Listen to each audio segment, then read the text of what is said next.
Today on Monkey Life, woolly monkey Isla meets the new man in her life. Oh, that's very nice. Who's determined to grab her attention. Orangutan Jin cuddles up to the new woman in his life. They are actually in love. They just don't leave each other alone. And Saki monkeys Desmond and Chloe demonstrate they're still nuts about each other.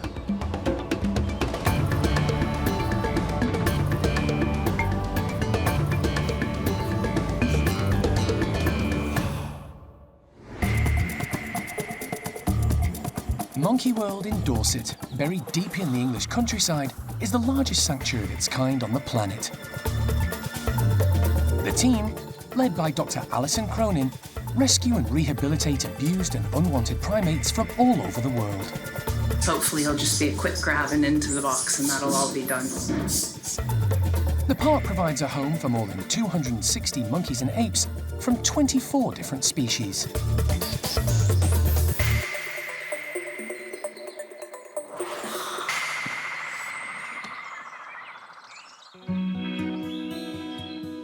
It's been just over a week since the park set up their first bachelor group of woolly monkeys. Moving the various individuals around from 4 different groups has been a massive jigsaw puzzle, but all the pieces are starting to come together. 3-year-old Claude has become the 3rd member of the newly formed Bachelors, leaving what has now become Enzo's group to join Paolo and Carlos. Their new home is a wonderful outdoor space. So we've had a busy week. Paolo and Carlos went together just really, really well. 2 really nice boys. They're quite big. They like to sort of flex their muscles a little bit, but overall they're really nice. So they just formed a really sort of like tight little friendship straight away and had a lot of fun together in their first couple of days. Claude's only a young lad, he's only 3.5, but he's quite a big boy, so he was a little bit wary of Carlos, but for such a young boy, he was surprisingly confident, showing interest, but never really wanting to quite sort of go over and say hello on the first day, but now that they've had a bit of time together to relax. Carlos is only just coming up to 5, so he's not an adult yet. He's just a very big, scary-looking boy for other boys to meet. But yeah, he's quite nice. So they're all doing really, really well, those 3 so far. Moving Claude from the pond woolies has freed up space for female Isla to join that group. For the last few months, she's been living with Pichua, a 10-year-old female recently arrived from the Netherlands. The team have plans for her too. She'll be joining Lavar's group at the top woolies, once Manny has left there to become a bachelor boy.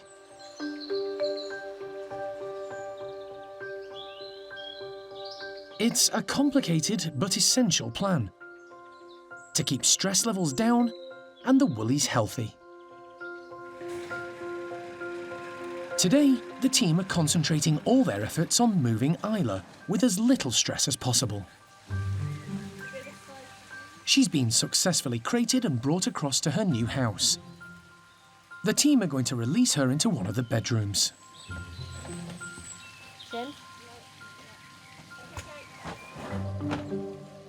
In order for Isla to get used to her new surroundings, the 3 females in the group, Pakaya, and her daughters Oriana and Enya, are outside. The new boss, Enzo, has been kept inside, but in the playroom, away from the bedrooms. Taking on the responsibility of his own troop has been a big step for the dominant male. Enzo is quite a small male to really be able to take over a group. Him and Paolo, however, seem to have a slight switch around in dynamics. The girls much prefer Enzo, so he seems to have a little bit of a way with the ladies, so he was already naturally taken over that part socially within the group, spending time with Pakaya, fathering little Enya. So we don't think he's going to have any complaints with having another lady to look after. And now that, Paolo's not in the group anymore, we'll probably start to see him sort of bulking out a little bit and becoming that sort of more strong-headed, dominant male character. Once Isla looks settled, the primate care team open the slide to the playroom to allow her to meet Enzo. Apart from the few months she's just spent with Pichua, Isla has lived with and had the support of her mother since she was born. Understandably, she's wary of the new male. But within a few minutes, the pair are snuffling, the woolly way of saying hello. Oh, that's very nice. Isla feels comfortable enough to eat, but her lack of attention frustrates Enzo, who puts on a macho display to impress her. She's not sure what to make of it, but it's early days with plenty of time for Enzo to grow into his new role, with Isla as one of his ladies.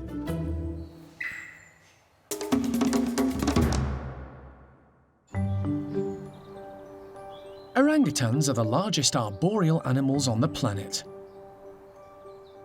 In the wild, they spend most of their time high up in the tree canopy, feeding, sleeping, and playing. But in captivity, they can be more sedentary, and it's often difficult to motivate them to exhibit more natural behaviours. It's a challenge the park's primate care team takes seriously.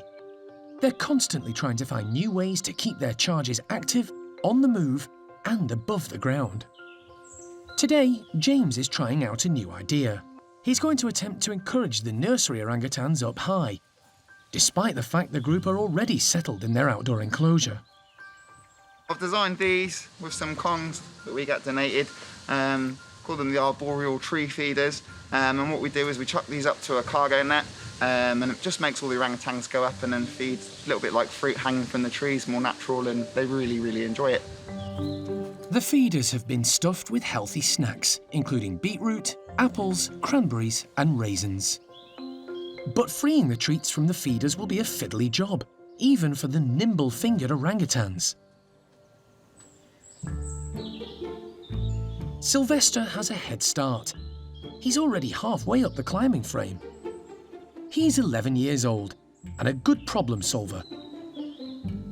He unhooks a Kong and starts to work out how to reach the food. He has large hands, so it's a bit tricky, but he doesn't give up. While Sylvester is in his element up high, nursery matriarch O'Sheen is hard to persuade off the ground. She gathers up all the feeders that have fallen to the floor and begins to work her way through them, helped by Rika.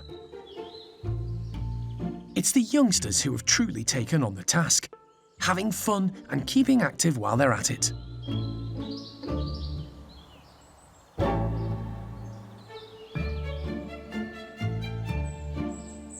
Bulu Mata has learned from watching Sylvester. And Rika is also studying her mentor at work, from very close quarters. The youngest member of the group, 4-year-old Mimi, is copying O'Sheen's technique.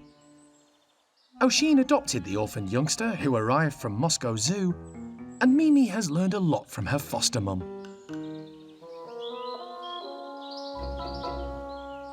Including not to share food. But she needs to be on her guard. Rika is watching closely. And when Mimi heads off to find more feeders, she moves in. Mimi heads back to distract her with a roly-poly play fight.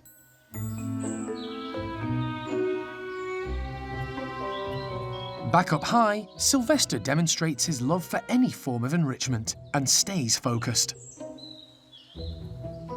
Since his old sparring partner Jin left to start a new life 6 months ago, he's relished being top man of the group. It's certainly calmed down a lot since Jin left. Sylvester's much, much happier without Jin here. They were good mates for many, many years, but it just got to that point, as it always does with orangutan males when they grow up and get to that sexual maturity age, they start to try and impress the females around them. And it just got too out of hand, and since Jin left, Sylvester's chilled out a lot more. He's much, much happier.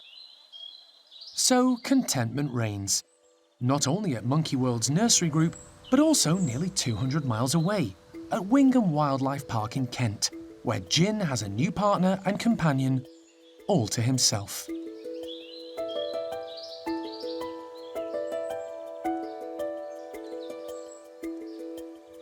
It's the first time the wildlife park has cared for orangutans, and Jin and his new partner Molly have moved into a new home, purpose-built just for them. The newly loved-up pair got on from day one. delighting their keepers. Every animal we bring into the park takes a while to settle down, and we always say at least 2 months to settle the animal down, but with Gin and Molly, they just seemed to just fall in together. It was just really, really quick. We was really so pleased, everything just happened so well. At 8 years old, Molly is younger than Gin by 2 years, but he's clearly smitten. Gin and Molly, right from the start, they really hit it off. Gin is definitely Molly's shadow. If you're looking for Gin, just find Molly and he'll be right by there. And he'll do anything for her. If she's outside and she wants some food, he just knows and he goes indoors, he'll bring it out for her. Blankets, whatever she needs, she gets from Gin.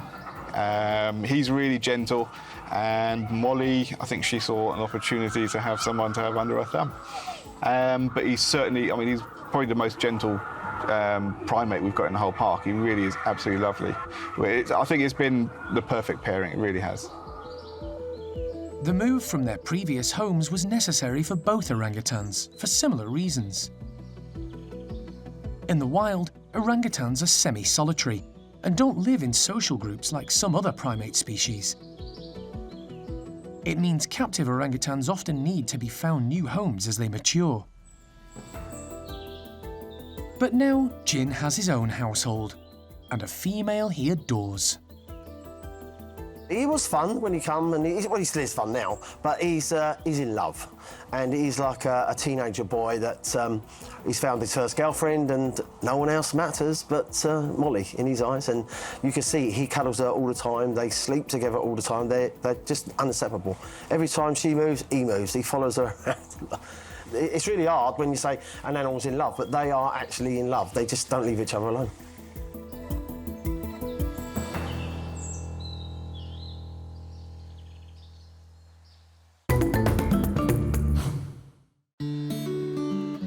In the past 2 weeks, the care team have welcomed 3 newcomers to the ever-increasing population of marmosets at the park. The trio were all victims of the British pet trade, but came from different backgrounds. Millie suffered terrible abuse, and as a result is stressed and very nervous. Reggie was cared for by her owner to the best of her ability and had outside space. While Jenny's owner was well-meaning, but was unable to provide the facility she needed. Today, they're going to be introduced to each other. However, Reggie has assumed a new title, because the park already has a marmoset called Reggie. We kind of refer to her as Queenie now, which I think kind of suits her. She's got that regal, we are not amused kind of look to her. The introductions were put on hold because Jenny had a very large lump in her mouth which needed examining. Following a health check and lab tests, which revealed the lump wasn't malignant, she's now been given the all clear. It means today, all 3 ladies can meet up, in the hope they'll form their own little female group. 3 girls is new and different for us. I'm hoping that they'll just sort of all really want the company and kind of settle down together. Since arriving, all the girls have had their own bedrooms, but been able to see, smell and hear each other in the marmoset's large domestic house. How are we feeling? Are we all ready to be friendly? Open. Steph opens the slides between all 3 bedrooms.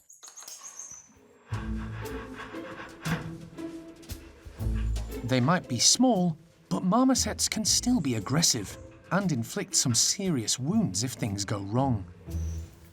Who's that, Jenny? Jenny is the bravest and most inquisitive of the trio, moving through the rooms, scent marking as she goes. Her confidence stems from having lived with another marmoset in her previous home, although her mate died a while ago. The other 2 haven't actually left their own rooms yet, but she seems quite relaxed and chilled, whereas Millie is just frozen in position at the moment. Millie is extremely nervous, not surprising given her traumatic background. She hasn't lived with other marmosets and was mistreated by people, so the team have worked hard to build a rapport with her in a very short space of time. At first, Queenie is also nervous. She's lived on her own since being taken from her mum for the British pet trade. She makes little calls, then overcomes her fear, moving into the same room as Jenny.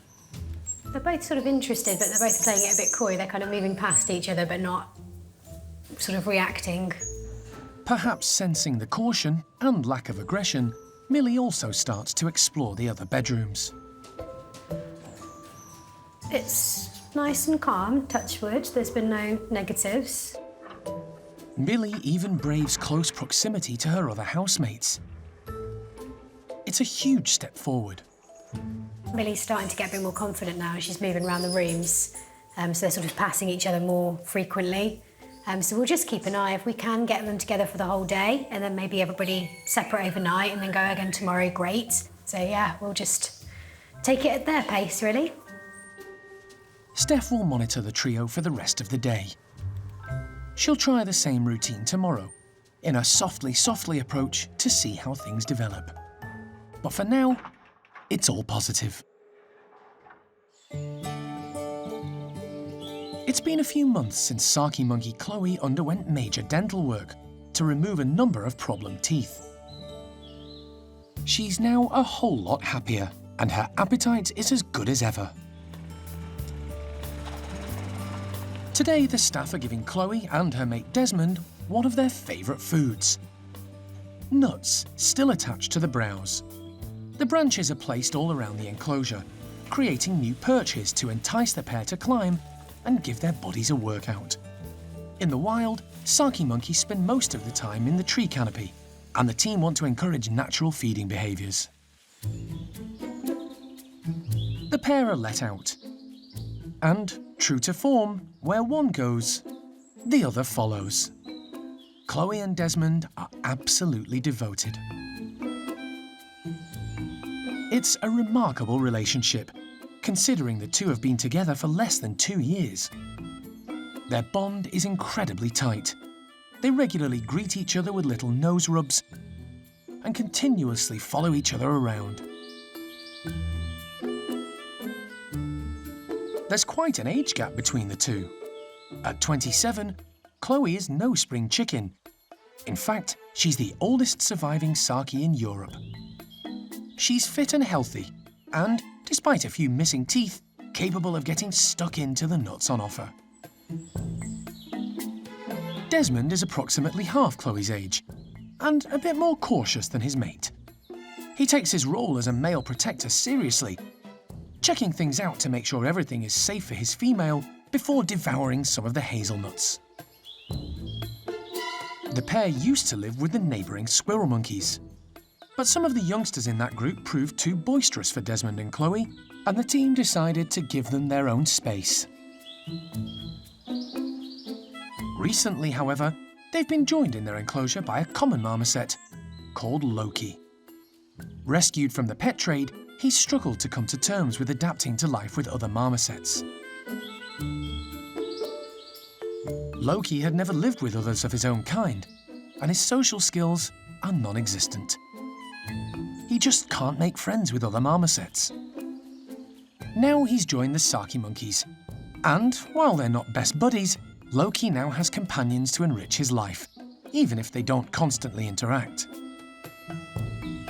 With the heavier Saki monkeys content to stick to the enclosure's lower branches, and the more nimble Loki able to scamper around the higher canopy, it seems to work.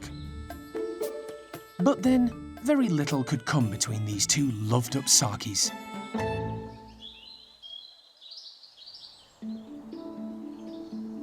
Things went fairly well when the park's 3 new female marmosets were introduced to each other. But the team are aware relationships among the small primates sometimes break down. So they need a backup plan, involving some males, just in case. The park currently has 2 male marmosets the girls could be paired with in the future. Ronnie and Jock, both rescued from the pet trade. But as Alison is inundated with requests to rehome marmosets and the complex is full to bursting, the team can't afford any surprise additions. That's why the 2 boys are going to have vasectomies.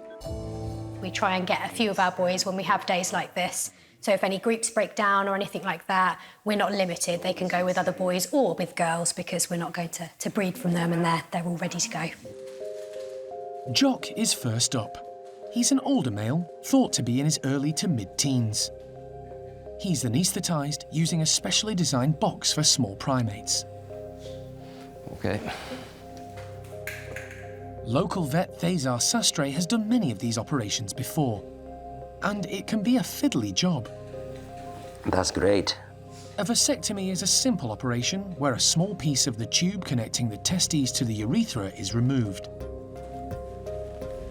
Jock weighs only 320 grams, and the vessels needing to be snipped are minuscule. They're also surrounded by nerves and arteries, so Thesar needs a steady hand. Do you see the little tubes down there? But he's well versed in the procedure. It's very fiddly, this operation, yes. So finding the duct that you need to cut is quite challenging. But we've done it many times, so we'll manage to find it again. After some careful probing, he identifies the tube and carefully ties off both ends. Before making the snip. Okay, so that's one done. Let's go for number 2.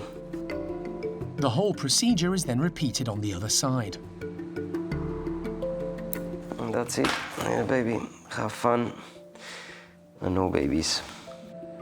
The operation has been a success, and Jock's recovery time will be minimal too. He should be up and about quickly. But Thesar now has to repeat the whole process again on Ronnie. Yes, please, yeah. And he'll be hoping it goes just as smoothly. Okay, very good. Next time on Monkey Life. Chimp Kaloo learns to cooperate when she's moved on to daily insulin injections to tackle her diabetes. Shoulder? Oh, good girl, Kaloo. And the clever capuchins solve a prickly problem.